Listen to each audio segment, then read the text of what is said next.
Okay, guys, welcome to another shop update. There's going to be something here. If any of you guys are familiar with my videos, you probably realize my voice sounds different than it did before. But let me get into that at the end of the video. In the previous videos, I had talked to you about making the dunnage rack for the International. I have gotten absolutely nowhere with that, but what I did do is get a mag drill. I needed a mag drill because, as some of you know from previous videos, that International is double framed. It was double framed from the factory. And it's really a bitch to drill through it with a hand drill or a regular drill bit. So I've used the mag drill a lot in the past. I borrowed one from an old employer that I had. They had one, but I needed my own. So I got a mag drill and a set of annular cutters for it. But anyways, I'm not really sure how I'm going to proceed with this thing. It's been probably 2 months since I posted a video, and I've been extremely busy. What I'm going to do is try and show you and explain to you some of the hauls that I've made. They're not videos, they're only going to be pictures, but I will put the pictures in there and then try and maybe do a voiceover and explain to you what it was. Again, I've been real busy, and I appreciate there's been people that have been making comments wondering where I've been, hoping everything was all right. Again, we'll get into the all right factor at the end of the video. Okay, so I have no idea what the hell's going on with my phone.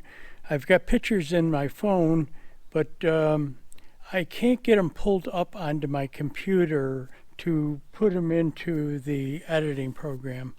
But what I'm showing you is a picture of an electric motor on my phone, and that's how I'm going to do it.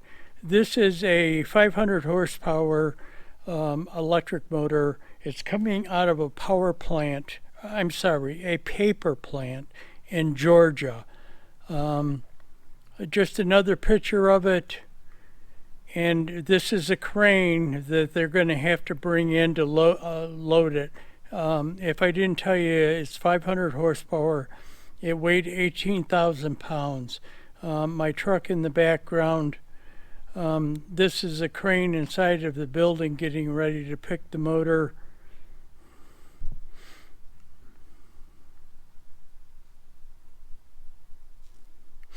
And that's an electric motor on the trailer. So I had to take this from this paper plant in Georgia back up to Niagara Falls, New York. Again, there's the motor on the trailer. But anyways, I'll have to keep doing this to show you what I've been up to. The next thing that I had to haul after that electric motor was my tenant, or the tenant next door to me, is an electrical contractor, and he bought 2 new trucks. And because of this COVID shit, he had a hard time getting these trucks. To begin with, they're not even 21s, they're 20s. And he got cabin chassis trucks. And the box, he's got a stand-up box that goes on the back with aluminum shelving in. And he had a hell of a time finding anybody to do it. And once they did it, once he found somebody, and I took it to him, and this is the first truck that I took to him, sitting at a place in Pennsylvania that installs these bodies and makes the shelving. But it's been over a month that these trucks have been there, and these people, for some reason, can't get it to get done. So that's the first truck. And this is the second truck that I took down to them people. But yeah, this country is screwed up because of this thing. Nobody wants to work. people can't find employees to work. Everybody wants to stay home. And when you do find somebody, they're so friggin' stupid, you can't even use them. But anyways, I'll bring you back and show you more. Okay, this is a generator that I took out to South Dakota. Now, this generator was going to a fish hatchery owned by a young kid. The fish hatchery was owned by a young kid. Pretty interesting guy. He was only, when I dropped this generator off, his age was probably about 25. And I said, how the hell did you ever get into the fish business in South Dakota? And he says, well, I'm originally from Wisconsin.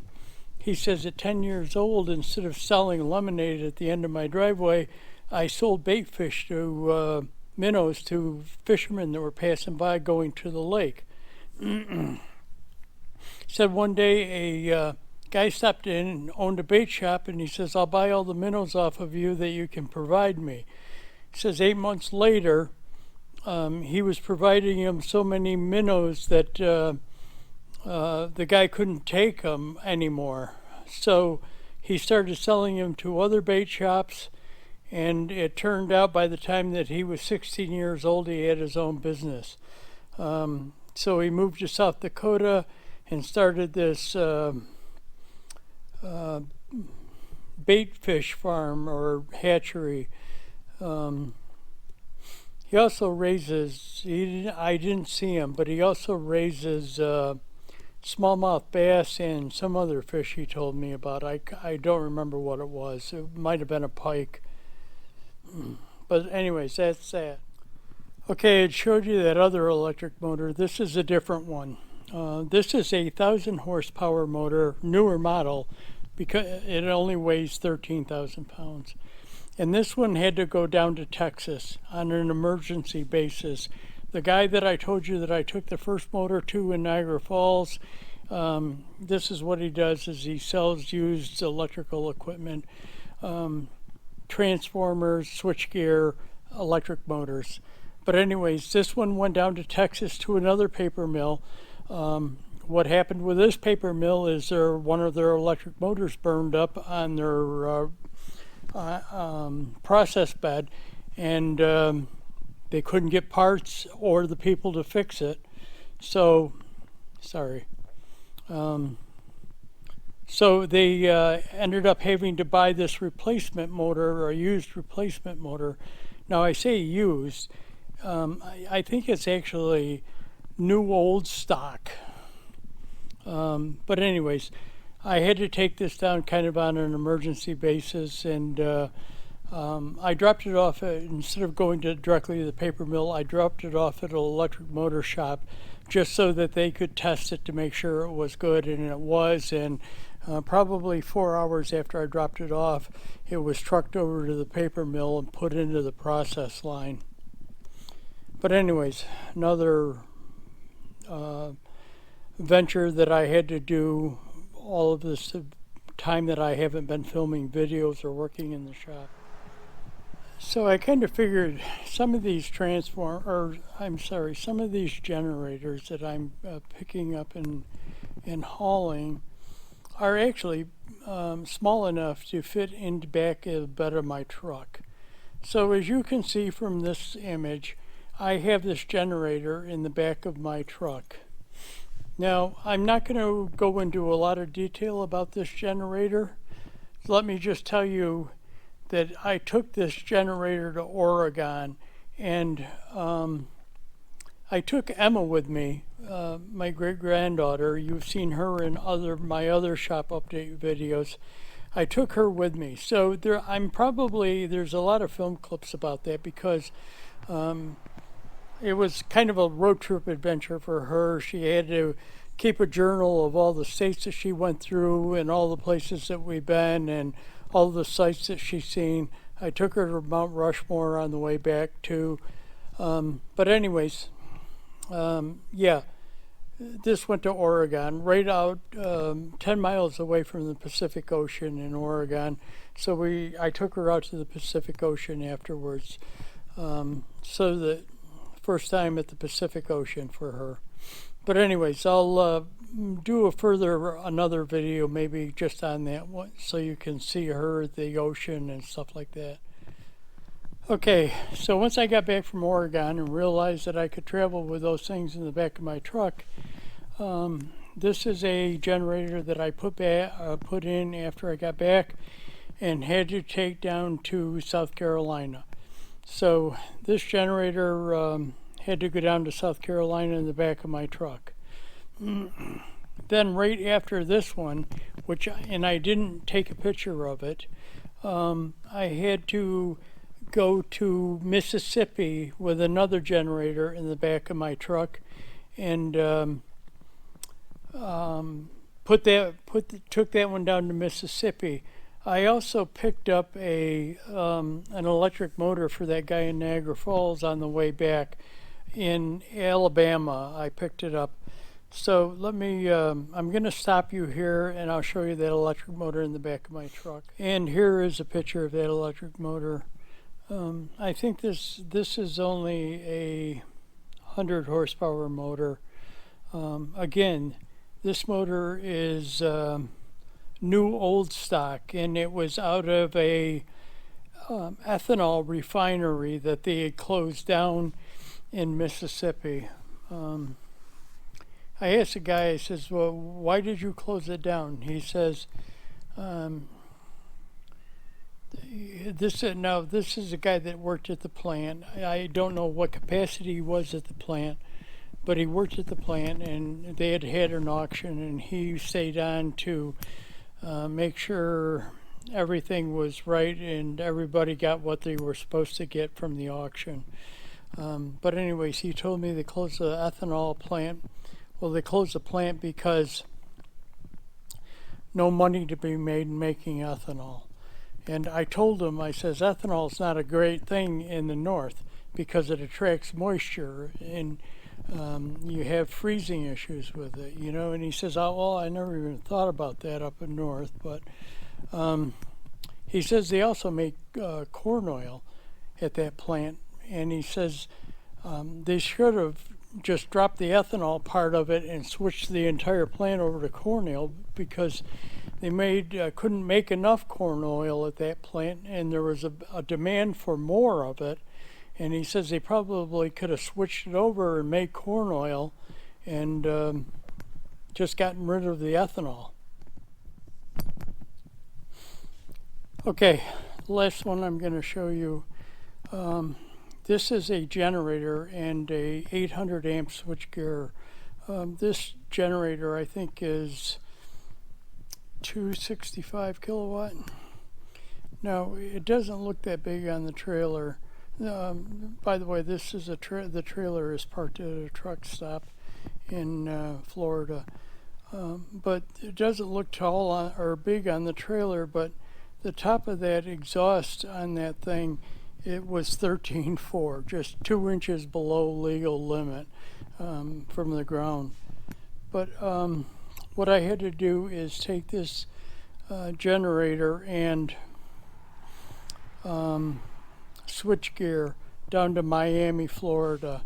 It was being exported out of Miami to, I forgot where it was going. Some South American nation. I forgot which one. But anyways, that's the last one.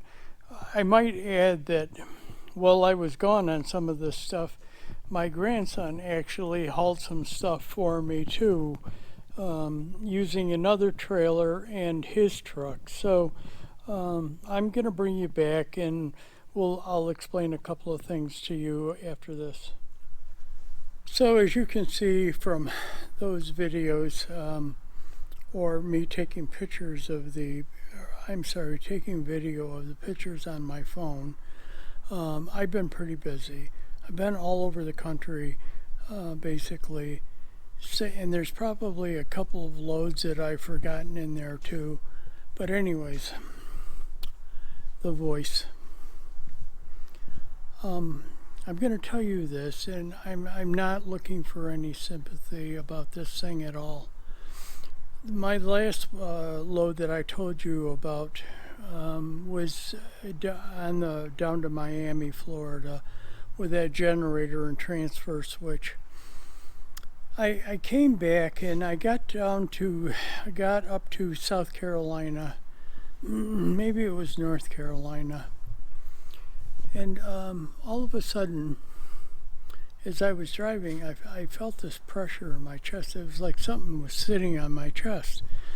And I pulled over and knew something wasn't right. I called my grandson and was talking to him about it, and he says, well, sometimes I get the same thing. It could be anxiety. He says, so don't really get too concerned about it. It might be just the anxiety, and it'll pass in a little bit. And he was right. It did pass in about 20 minutes. Totally went away. So I came back, finished coming home, came back, did some things around the house that I needed to get done, and went to bed that night. At 5 o'clock in the morning, I woke up with this pressure on my chest again. And I knew right away something wasn't right. I called my grandson up and I says, listen, I've got this thing again, and it's not going away like it did the last time. And he says, well, I'm going to come over and sit with you for a minute. So he comes over, and he keeps trying to convince me to go to, we've got something that's called an ambulatory center. It's part of a hospital. Let me bring you back. Somebody's here, and I'll bring you right back. So anyways, I was telling you about the ambulatory center.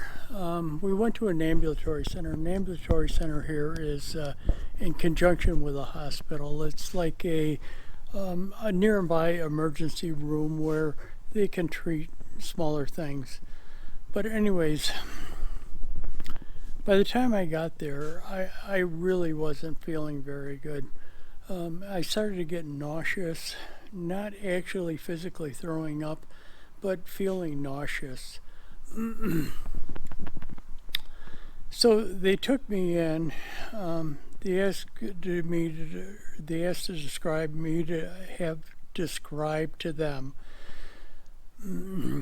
the symptoms. I told them what was going on. That let me get into the precursors to this again at the end. They did an x-ray on me, and as soon as they did the x-ray, she says, yeah, you're having a heart attack right now. We started giving me nitro pills, nitroglycerin. They gave me morphine to take away the pain. After they relieved the pain a little bit, they took me in and had an MRI done on me.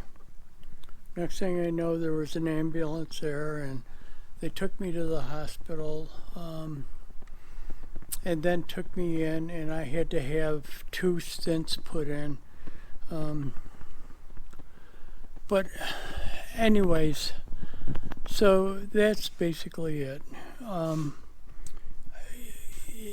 Apparently, again, I logically never had a heart attack before, but so I didn't have any idea what it felt like, but apparently it was a pretty bad heart attack. I am wearing a vest, a defibrillator vest, so I've got a heart monitors on through a machine that's attached to my side. I've got heart monitors on and defibrillators on it, so if it feels, because they told me you're probably going to have more heart attacks. So anyways, let's get all past that. The thing that is totally puzzling to me about this, and kind of why I'm telling you, is because I've always been told or heard people talking, saying that there was warning signs of this. I have had absolutely no warning signs whatsoever before I stopped in North Carolina or South Carolina, where the hell ever it was, and called my grandson and told him I had that chest pressure, but it went away within 15 minutes. Before that, I had never had a warning sign. Never any shortness of breath, never any chest pains. There was nothing, ever. Now, the other thing about the whole thing is I'm not the type of person that would be susceptible to a heart attack. Don't smoke, don't drink, don't eat red meat, don't eat ham, haven't for 45 years. That's an entirely different story. I just eat poultry or fish. I have no idea how this ever happened. The biggest thing is I have absolutely no family history of heart problems. There was a lot of cancer in my family, but there was never any heart issue problems in my family, so there's no family history. If before this happened, somebody was to tell me if you were going to get sick and guess how you were going to die, I would have said cancer. There was no way that I would have ever guessed that I would have had a heart attack. So, but the thing is, I'm home. I don't feel bad. I don't feel short of breath. I don't feel dizzy. I mean, the whole thing is surreal to me. But, you know, I guess that affects, and this is a prime example and probably the main reason I'm telling you. Apparently, these things affect people differently. So, just be forewarned if something happens, maybe you should have it checked out. But anyways, I'm going to let this video go and end right here. But rest assured, I'm okay. And I will be okay.